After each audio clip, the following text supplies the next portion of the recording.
The Lord will take care of fools and children. I don't know about all that, but He will take care of that to the level of which they have an intelligence quotient, okay, an IQ. And Jesus said not to worry about food and clothes. He said that about Matthew 6:25. But preparation isn't worrying. When you, as an individual, as an adult, as a human being, you should have enough intelligence to understand that you should be prepared, and that's not worrying. It's being a good steward of what God has put under your oversight. Preparation. Jesus taught a lot about money management. Money management. So Paul frequently discussed plans for handling money in his letters. So if you don't control spending, you will never earn money. If you don't control your spending, you will never have that income. Okay, you will never have that income. You'll constantly be, because as quickly as it comes through your hands, it'll go out of your hands. So if you don't control your spending, so budgeting is a necessary tool, necessary skill set to help you to earn money. You might make money, but at the end of the day, how much of it did you keep? Okay, how much of it did you have to save? How much of it did you have left to invest? Okay, that's when we're talking about earning. So the best way to eliminate worry about money is to have a complete spending plan. A complete spending. Before you say, Pastor, everything, yeah, every dollar. If you making $40 an hour, you should be able to trace back those $40 an hour for every hour that you work and know where it went. Okay, that's what the budget does. So a good budget includes all expenditures, all expenses, loan payments, mortgage, rent, food, clothing, housing, transportation, taxes, entertainment, gifts, gratis, all of what you're paying, that 17, 18, 20% in gratuity, communications, your cell phone bill, your telephone bill, your cable bill, your insurances, your health, your property insurance, your automobile, your travel, savings, donations, your tithes and your offerings to your church, your investments. Isn't that something? All of that, everywhere. That's what that budget is going to do. It's going to help you accounting, account for all expenses. So this is work. This kind of work requires discipline. That's why budget is kind of, people don't, you have to take, you're adding to, but see, what happens is just the mere fact that you have or are developing a budget, that you're thinking about it, it helps you to add more value to the money. You're becoming cognizant and aware of what's actually going on. So this work requires discipline. Those people who can weather a 6 month layoff or are the ones who did the hard work of budgeting and then following their budget. They say, you got to save for a rainy day. Listen, don't you know, for some, it's raining right now. It may be raining for you right now. And if it's not raining for you, guess what? It's going to rain after a while. It's going to rain. Marvin Winer wrote this song, says, you better get ready. It's going to rain. Doors stretched wide open. Amen. So Noah was building. He was building an ark. He was preparing. He was not afraid. He was preparing. He was following the edict and of the Lord, and he was doing that. So here's the thing: you have to do that. I have to do that. But make a budget for what you have now. Okay, you want to make the budget for, well, Pastor. Where do I begin? Start with your expenses. Start with your expenses. Count up the cost. Okay, count up that cost. Count up that cost. What do you mean? What do you mean? Let's see. So make a spending plan for future increases in your income, but start with your expenses right now. Okay, so 40% to pay down your debt, 20% giving, 20% saving, 20% to lifestyle. That's just a rough thing. 40% to pay down your debt, 20% of giving, 20% of saving, and 20% of lifestyle. Then when you get a raise, all right, thank God for a raise, you already know to increase your debt payments and savings respectively that same way. Unfortunately, if you won't or if you wait until the money's in your hands, it's gonna probably be already spent. You understand that? Do you know that to be true? Yeah, so make and follow a budget. A budget. We're gonna dive deeper into those as we go close into the year about finance in general. But your budget. Get your budget. Get your budget. Then then next thing, let's deal with our expenditures. Here are some tidbits, some facts that you may find interesting. In the last 20 years, household debt has risen from $8 trillion to $18 trillion in 20 years. Well, Pastor, that doesn't affect me. It affects you greatly. It affects you greatly. And the lower you are on the totem pole, the greater it affects you as far as your income. As we go, I got some more of these. I want you to write these things down. 8 trillion to 18 trillion. That's $10 trillion over 20 years span. Okay, let's look at this one. The MBA's forecast suggests that 30-year mortgages will fall into the 6.5 to 6.9 range throughout the rest of 2024. A few years ago, the mortgage rate was lower than it had ever been in history. You talking about that? Oh my God! Just it's like free money, almost free money, almost. For 3%, 4%, according to your credit rating and all that kind of stuff. You people getting and refinancing homes, and you can see if you drive through the neighborhoods, you can see how people have gotten they got those low interest loans and began to upgrade their homes on the outside. The neighborhoods have become a little more stable in certain areas across town, and you see more new construction. That's what happens when the interest rate goes down.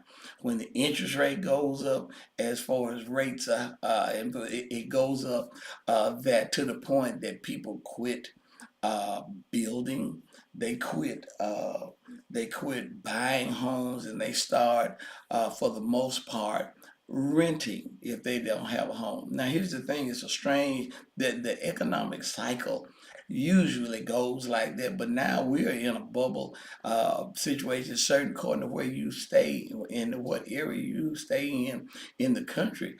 Renting is higher than owning a home during that same time with those interest rates. So these things are changing, and we have to keep our eye on the expenses. We got to keep our eye on the horizon of what's coming up. Check this out. Most households have the same major expenses, right? Housing, transportation, taxes, and in the taxes you can have your Medicare and Social Security and all that stuff if you're doing payroll and stuff like that. Taxes, insurances, and food. All of those make up around 78 to 80% of a household expense. Household, housing, transportation, taxes, insurance, and food. That makes up about 78 to 80% of your expenditure budget. That's huge.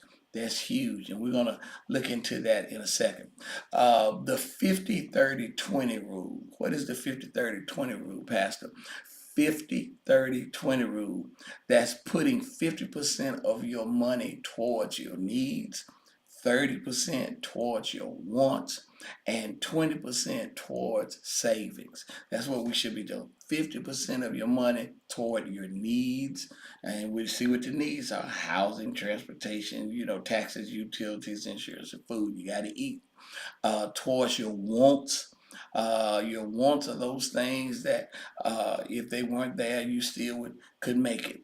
And then 20% towards savings.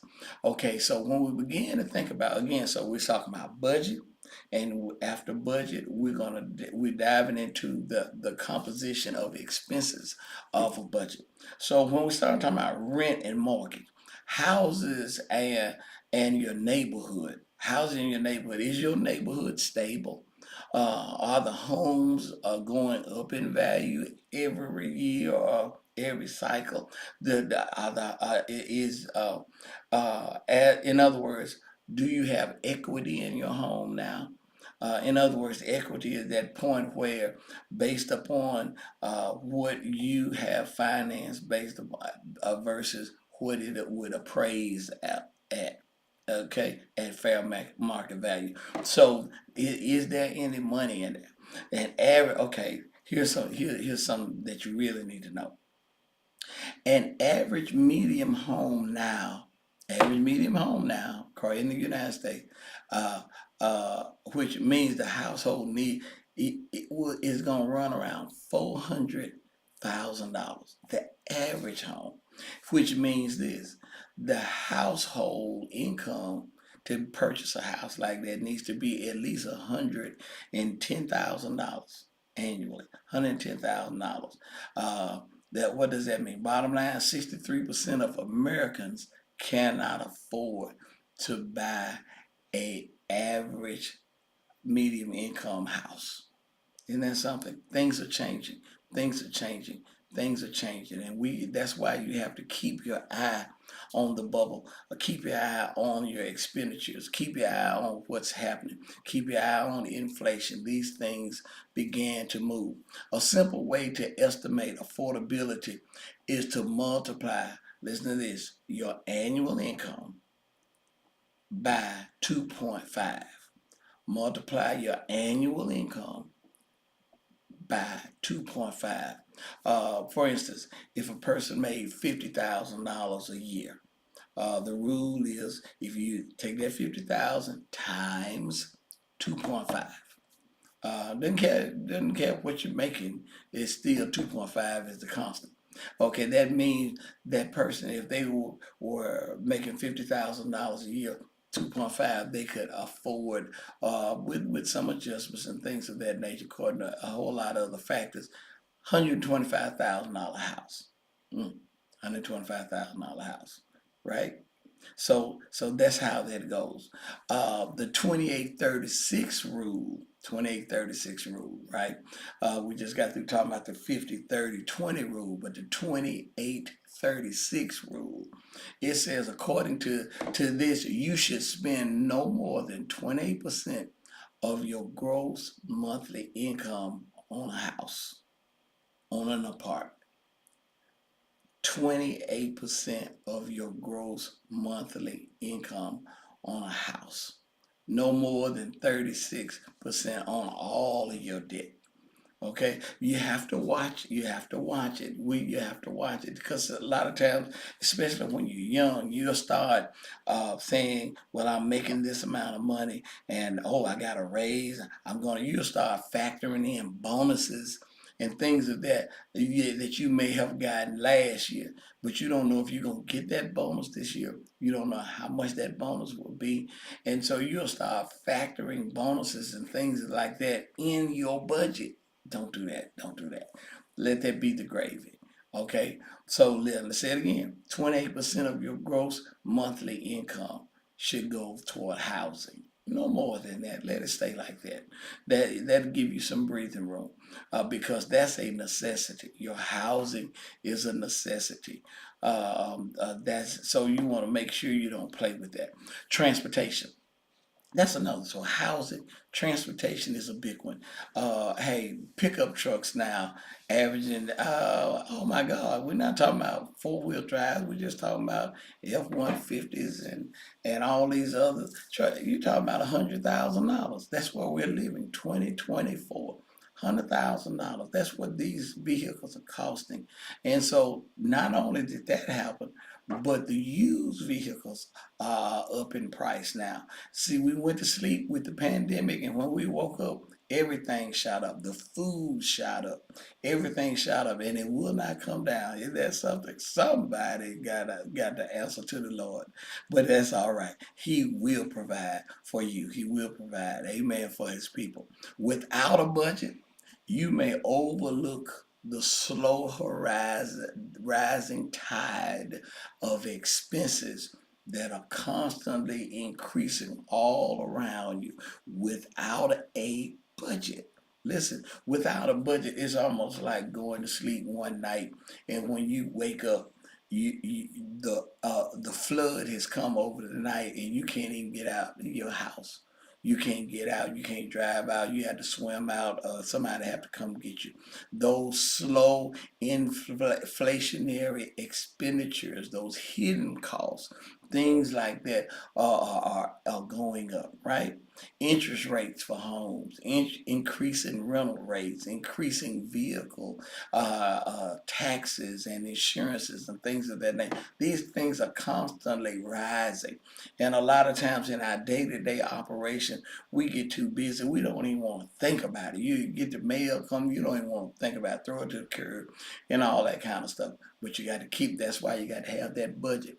That budget keeps you aware. That budget keeps you cognitive of what could happen and what might be happening in a very subtle way that you have to be concerned with. Okay, I am Superintendent Andrew Papina. We're dealing with um, Treasury now or later. Treasures now or later. And so I'm almost through with this. When it comes to Pastor, you're talking about budget, you're talking about expenses. A lot of these things, what they are, how do I make a correction? How do I pivot? How do I get back on track? Glad you asked that question. Here's one thing: increase your income. Increase your income. Oh, how do I do that, Pastor? Those homeowners, you have it. I know you've been dealing with it, things of that nature, but you can increase your income. How do you do that? If you're a homeowner, you can increase the curb appeal of your home. You can clean up the declutter, and you can make home more energy efficient. There are things out there, programs out there with TBA and stuff that you can do that, low interest to no interest, to work on your curb appeal of your home, and that can help you. That can be a start. I know we've talked about budgeting and increasing expenditures, but if you want a 20% raise, I can help you achieve that right now. Y'all ready? Listen tight. Okay, this is how you increase your give yourself a raise, 20% increase right now. You ready? Okay. Save for everything you want and pay for it cash. Yeah, I said that. Save for everything you want and pay for it cash. You can earn up to 4% on savings and avoid a 16% interest payment. That comes up to 20%. Here's another added extra. Because a large percent of things we buy are impulse purchases. As you are saving and practicing saving that 4% there to pay cash, you will also buy fewer items. Now, thank you. 20%. You just gave yourself a raise. If you can do it, if you can do it, save the money. Get out of the credit card syndrome and all of that, because it's just something. Saving gives you that awareness. It focuses you on the value, the true value. You become a better shopper, a better purchaser, and then you find out what you thought, that impulse buy that you thought you just had to have. If you can just get out of the store, if you can just get off of that screen, you'll find out that you really didn't have to have it. Another tip to lower your expenses. Lowering your expenses is just like giving yourself a raise. Currently, constantly shop for savings in the area. Your cell phone bill, your cable bill. Have you noticed they start bundling those things together? Listen, they always having some kind of sale and things of that nature, from Verizon or whatever. Don't get caught up with Verizon. Don't get caught up with T-Mobile. Listen, none of them. They out to make money. They all working off the same cell phone tower and everything else. They paying each other money. So why don't we need to wise up as well. Call them annually, maybe, sometimes semi-annually. Call them, say, hey, what you got? Call your carrier first and say, listen, what do you, and I promise you, if it's not but 3 months, if it's not but 4 months, they'll come up with a bundle for you that will save you a boatload of money. Okay, and then vehicle and property insurance. Shop those annually. Yeah, I know sometimes a lot of those type things. It took us so much to go through to even get the vendor, to get property insurance. You like, I don't even want to think about this. I don't want to listen. They'll make it real easy for you.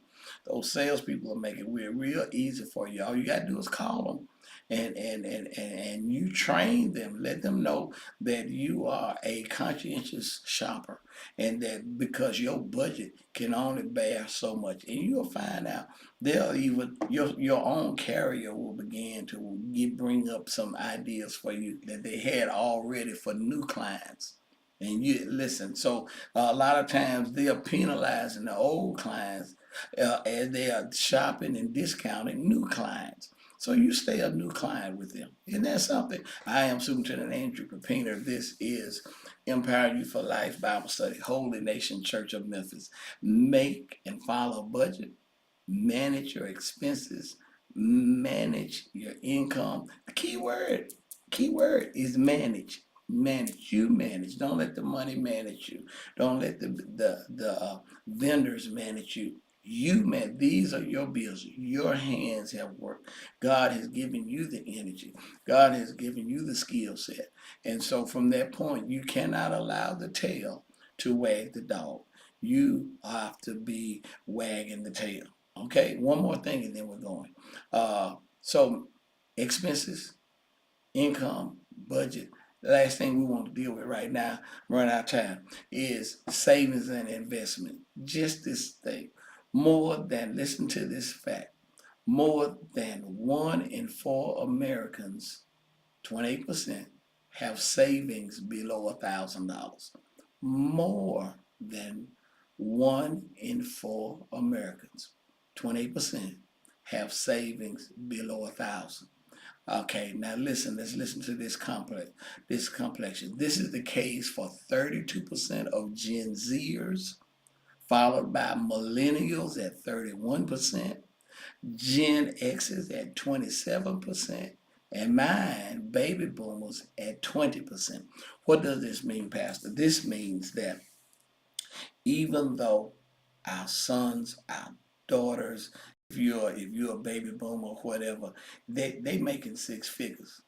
They making 6 figures. Some of them making high 6 figures. Some of them making in 200,000, 300,000. They making 6 figures, but they got issues. They got issues, and just because you're making a lot of money, that don't mean you're banking a lot of money. So we need prayer. Everybody needs prayer. Not only that, we need literacy. We need to understand how this thing work. When I was in school, uh, went to Lane College, University of Memphis, and all those other places.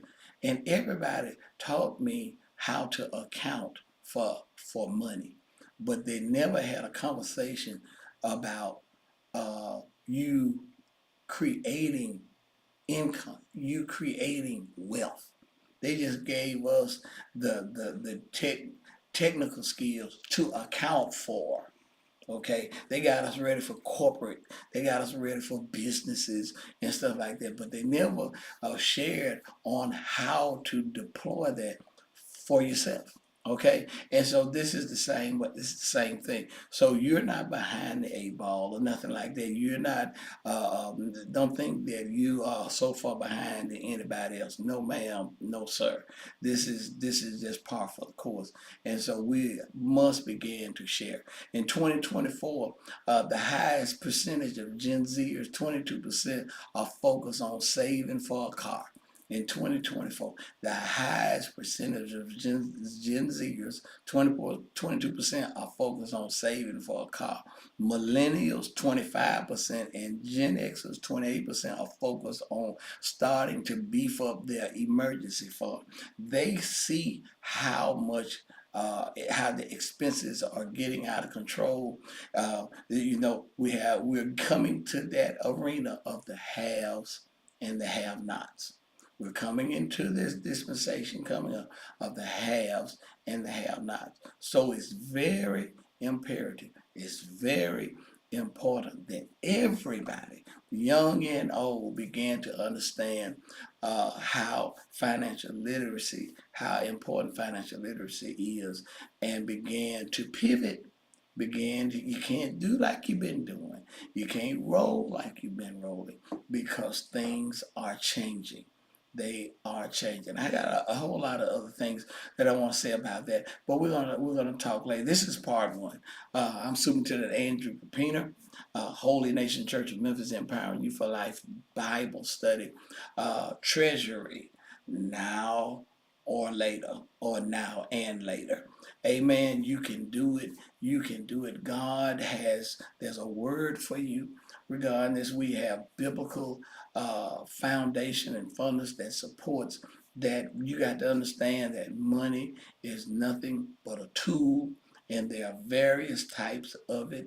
That value, that medium that is used. We have money, and see how money has changed. You used to, if you told somebody about money, you would automatically look for dollars and coins, and now they got Bitcoin. Gold has made a resurgence back. Oh my God, all kind of things are coming back. That silver and all of that, not just money, but things that are medium or value that you can use as an exchange. Okay, they used to have bonds. Remember that back in when the war was going on, military bonds and things like that. They was good like money. Matter of fact, the way it's going now, a lot of our stuff is the dollar, the American dollar is becoming weaker by the day. Isn't that something? That's why we have to become back and refresh our skill set, began to look at what's actually going on, so we don't wake up one morning and the water of expenses have overtaken us as we go forward. Listen, I love y'all. I thank God for you. I'm going to pray. Most gracious and eternal Father, God, I ask you to continue to bless us and keep